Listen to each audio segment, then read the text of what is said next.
ಮಹಾಲಕ್ಷ್ಮಿ ಪ್ರದ ಹಿಂದೂ ಸಾಗರ ಸಮುದಾಯ ಭವನದಲ್ಲಿ ಈ ಪರಿಸರದ ಎಲ್ಲ ಭಗವದ್ಭಕ್ತರು ನೀವು ಒಂದಾಗಿ ರಾಮ ಕೃಷ್ಣರ ಪೂಜೆಯನ್ನು ಚಾತುರ್ಮಾಸ್ಯ ವ್ರತದ ಹಿನ್ನೆಲೆಯಲ್ಲಿ 1 ವಾರದ ತನಕ ಅಖಂಡವಾಗಿ ನಡೆಸಿಕೊಟ್ಟಿದ್ದೀರಿ. ಈಗ ತಾನೇ ರಾಘವೇಂದ್ರ ಭಟ್ರು ಹೇಳಿದಂತೆ ಇದು ಒಂದಲ್ಲ ಎರಡಲ್ಲ ಅನೇಕ ಕಾರ್ಯಗಳು, ಸಾಮಾಜಿಕ ಕಾರ್ಯ, ಧಾರ್ಮಿಕ ಕಾರ್ಯ, ಆಧ್ಯಾತ್ಮಿಕ ಕಾರ್ಯ, ಪೂಜಾ ಕಾರ್ಯ, ಭಜನೆ, ಯೋಗ, ಕಲೆ, ಸಂಸ್ಕೃತಿ ಒಂದಲ್ಲ ಎರಡಲ್ಲ ಎಲ್ಲವೂ ಒಳಗೊಂಡಿರತಕ್ಕಂತಹ ಪರಿಪೂರ್ಣವಾದಂತಹ ಕಾರ್ಯ ಇಲ್ಲಿ ನಡೆದಿದೆ. ಇವತ್ತು ಪೂರ್ಣಾಹುತಿಯ ನೆಲೆಯಲ್ಲಿ ನಾಗರ ಪಂಚಮಿ ನಾಡಿಗೆ ದೊಡ್ಡದು ಅನ್ನುವಂತೆ ಈ ನಾಗರ ಪಂಚಮಿಯ ಪರ್ವ ಕಾಲದಲ್ಲಿ ಬೃಹದಾಕಾರದ ಮಂಡಲವನ್ನು ರಚಿಸಿ, ಸುಂದರವಾದ ಮಂಡಲವನ್ನು ರಚಿಸಿ ಆ ಮಂಡಲದಲ್ಲಿ ನಾಗರ ಪೂಜೆ ನಡೆದಿದೆ. ಎಲ್ಲ ಭಕ್ತರು ಸೇರಿಕೊಂಡು ಮಾಡಿರುವಂತಹ ಈ ಮಂಡಲದಲ್ಲಿ ಮಾಡಿರುವ ನಾಗರ ಪೂಜೆಯಿಂದ ನಾಡಿಗೆ ಮಂಗಲವಾಗುವಂತೆ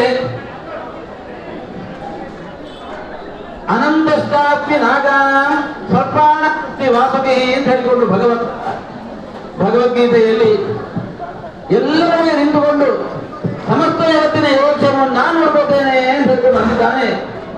ಅಂತಹ ಕೃಷ್ಣನ ಅನುಗ್ರಹ ಶ್ರೀರಕ್ಷೆ ನಾಡಿನ ಎಲ್ಲ ಭಗವದ್ಭಕ್ತರ ಮೇಲೆ ನಿರಂತರ ಇರಲಿ ಎಂದು ನಾವು ಪ್ರಾರ್ಥಿಸ್ತಾ ಇದ್ದೇವೆ. ಇವತ್ತು ನಾವು ಇಲ್ಲಿಂದ ಆ ಕಡೆ ಮತ್ತೆ ವಿದ್ಯಾಪೀಠಕ್ಕೆ ತೆರಳುತ್ತಾ ಇದ್ದೇವೆ. ಇನ್ನೂ 1 ತಿಂಗಳ ಕಾಲ ನಾವೆಲ್ಲೇ ಇರ್ತೇವೆ.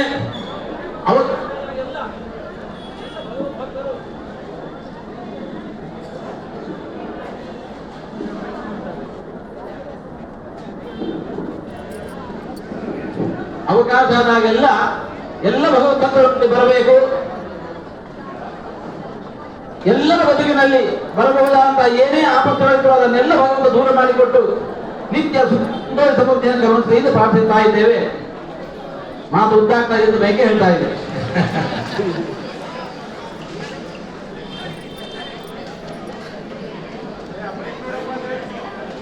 ಈ ಕಾರ್ಯಕ್ರಮವನ್ನು ಎಲ್ಲರಿಗೂ ಸಮಸ್ತ ಪ್ರಜೆಗಳ ಪ್ರತಿನಿಧಿಯಾಗಿ ನಿಂತು ಮುನ್ನಡೆಸಿಕೊಂಡಿರತಕ್ಕಂತಹ ನಮ್ಮ ಗೋಪಾಲಯ್ಯ ದಂಪತಿಗಳು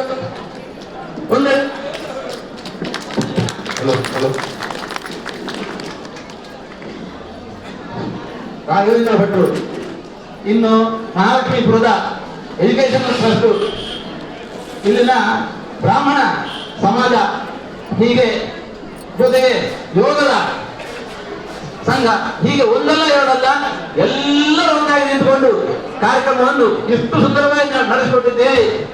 ಭಟ್ರು ಹೇಳಿದರು, ಕಳಿಸಿಕೊಡುವಾಗ ನಮಗೆ ದುಃಖ ಆಗುತ್ತೆ ಅಂತ ಹೇಳಿಕೊಂಡು ನಾನು ಹೇಳ್ತಾ ಇದ್ದೇವೆ, ಸರ್ವಸಂಘ ಪರಿತ್ಯಾಗಿಗಳಾಗಿರ್ತಕ್ಕಂಥ ನಮಗೆ ವ್ಯವಸ್ಥೆ ನಿಮಗೆ ದುಃಖ ಆಗುತ್ತೆ. ಆದರೆ ನಮಗೆ ಇವರು ಸರ್ವಸಂಘ ಪರಿತ್ಯಾಗಿಗಳಾದ ನಮಗೂ ಕೂಡ ಇಷ್ಟು ಮಂದಿ ನಿಮ್ಮ ಈ ಅಭಿಮಾನ, ಈ ಆದರ, ಈ ಭಕ್ತಿ, ಪ್ರೀತಿ ಇದೆಲ್ಲ ಕಂಡು ಇದನ್ನು ಬಿಟ್ಟು ಹೋಗ್ಬೇಕಲ್ಲ ಅಂತ ನಮಗೂ ದುಃಖ ಆಗ್ತಾ ಇದೆ. ಆ ರೀತಿಯಲ್ಲಿ ಎಲ್ಲರೂ ಕೂಡ ಆದರದ ಸರ್ಕಾರವನ್ನು ನೀಡಿದ್ದೇವೆ. ಎಲ್ಲರಿಗೂ ಕೂಡ ಕೃಷ್ಣದೇವರ, ರಾಮದೇವರ ಅನುಗ್ರಹ ಶ್ರೀರಕ್ಷೆ ನಿರಂತರ ಪ್ರಾರ್ಥಿಸ್ತಾ ಇದ್ದೇವೆ. ಎಲ್ಲರಿಗೂ ಒಳ್ಳೆಯದಾಗಿದೆ.